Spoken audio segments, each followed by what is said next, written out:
और अब बात करेंगे महाराष्ट्र की। महाराष्ट्र में आज यानी कि 242 नगर परिषदों और 46 नगर पंचायतों के चुनाव हो रहे हैं। 6,859 उम्मीदवार आज चुनावी मैदान में हैं। पिछले साल हुए महाराष्ट्र विधानसभा चुनाव के बाद निकाय चुनाव में एक बार फिर से महायुति और महाविकास आघाड़ी आमने सामने है। आज पहले चरण में होने वाले चुनाव के नतीजे कल यानी कि 3 दिसंबर को सामने आएंगे। महाराष्ट्र निकाय चुनाव के पहले चरण की वोटिंग में लगभग 1 करोड़ के आसपास मतदाता हिस्सा ले सकते हैं। सुबह से ही वोट डालने के लिए लोगों की भीड़ देखी जा रही है। और जहां एक तरफ आप लोगों की लंबी और बड़ी लाइनें यहां देख रहे हैं, तो वहीं दूसरी तरफ लोगों के दिमाग में कंफ्यूजन भी उतना ही बड़ा है। निकाय चुनाव में कंफ्यूजन ही कंफ्यूजन है। महाराष्ट्र की सियासत में बीजेपी की अगुवाई वाले महायुति और कांग्रेस के नेतृत्व वाले महाविकास आघाड़ी एक दूसरे के खिलाफ हैं, लेकिन निकाय चुनाव में दोस्ती और दुश्मनी की परिभाषा नहीं बदली, बल्कि गठबंधन का स्वरूप भी बदला हुआ दिखाई दिया। निकाय चुनाव में कंफ्यूजन ही कंफ्यूजन दिख रहा है। कौन किसका दोस्त है, कौन किसका दुश्मन है, सब घालमेल हो चुका है। इस चुनाव में अपना अपना सियासी वर्चस्व कायम करने के लिए महायुति और महाविकास आघाड़ी दोनों ही बिखर गए हैं। शिवसेना के 2 धड़ों में बंटने के बाद एक दूसरे के खिलाफ में जुबानी जंग कर रहे हैं और अब कई जगहों पर वो साथ भी लड़ रहे हैं। कांग्रेस कई सीट पर एकनाथ शिंदे की शिवसेना के साथ हाथ मिलाई हुई है। ऐसी ही कई सीटों पर शिंदे ने बीजेपी के खिलाफ अपने उम्मीदवार उतार रखे हैं और अजीत पवार का समर्थन हासिल किया हुआ है। इतना ही नहीं, शरद पवार और अजीत पवार भी कई सीट पर मिलकर बीजेपी के खिलाफ किस्मत आजमा रहे हैं। इस तरह महाराष्ट्र के निकाय चुनाव में सारे गठबंधन की पोल पट्टी खुल गई है। उद्धव ठाकरे के राइट हैंड माने जाने वाले एकनाथ शिंदे ने 2022 में उनका ही तख्ता पलट किया।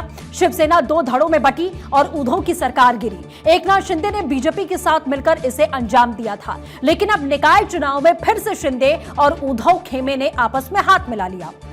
पुणे की चाकण नगर परिषद में शिंदे की शिवसेना की उम्मीदवार मनीषा सुरेश गौर ने अध्यक्ष के लिए वो मैदान में है। शिंदे सेना के विधायक शरद सोनवाने और शिवसेना के विधायक बब्बाजी काले उनके साथ हैं। चलिए सीधे हम आपको महाराष्ट्र लिए चलते हैं। सहयोगी हमारे साथ में सत्यप्रकाश जुड़ चुके हैं, उनका रुख करते हैं। सत्यप्रकाश, जिस तरीके का घालमेल दिख रहा है, सारे गठबंधन की पोल पट्टी निकाय चुनाव ने खोल दी है। कौन किसके साथ है, कौन किसका दुश्मन है, कुछ समझ नहीं आ रहा है। स्थिति थोड़ा क्लियर करिए। आपने सही कहा कि इस बार चुनाव में बहुत कुछ गड़बड़ ही गड़बड़ नजर आ रहा है। हालांकि दोस्ती जो दुश्मनी थी वो दोस्ती में बदल चुकी है। कई दल ऐसे हैं जो आपसी तालमेल के साथ जो है जो दुश्मन पार्टी है उसका जो है सामना कर रहे हैं। खासकर शिंदे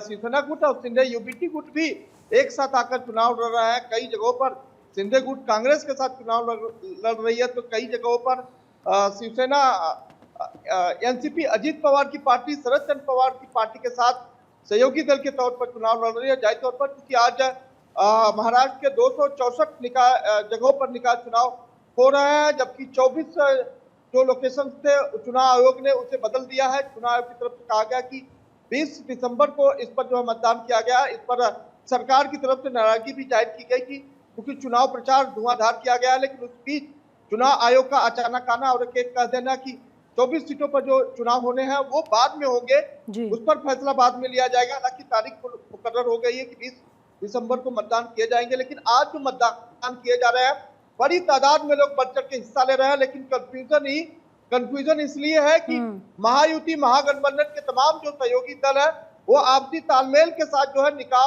निकाय चुनाव में एक दूसरे को मात देने के लिए तैयारी कर चुके हैं। बिल्कुल सत्यप्रकाश, इससे समझा जा सकता है कि अपनी सुविधा के अनुसार गठबंधन की परिभाषा बदल जाती है और अपनी सुविधा के अनुसार दोस्ती दुश्मनी में तब्दील हो जाती है, जिसमें फंसती कौन है? जनता। फिलहाल हमारे साथ जुड़ने के लिए बहुत शुक्रिया।